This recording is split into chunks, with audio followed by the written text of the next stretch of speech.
ছাত্রছাত্রীদের একটাই sir,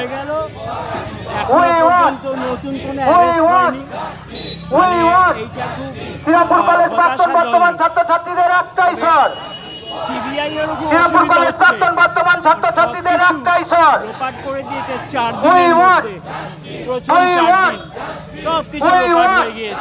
Serampore college প্রাক্তন বর্তমান ছাত্রছাত্রীদের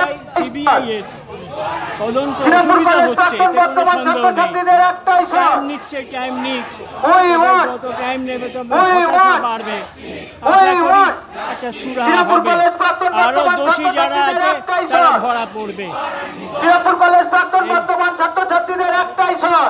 আপনারা যে মিছিলটা দেখছেন, আমাদের শ্রীরামপুর কলেজ 200 বছরের ঐতিহ্যবাহী কলেজের প্রাক্তন বর্তমান সমস্ত ছাত্রছাত্রীরা আজকে যে নির্যাতিতা হয়েছেন ডাক্তার মহিলা, তার প্রতিবাদে সর্বস্তরের মানুষরা আজকে পথে নেমেছে ন্যায় বিচারের জন্য, এবং অবশ্যই যাতে সঠিক বিচারের মধ্য দিয়ে দোষীরা যাতে শাস্তি পায় এবং সেটা যাতে দ্রুত হয়, অবিলম্বে হয়, সেই জন্যই আমাদের এই প্রতিবাদে মাঠে নামা।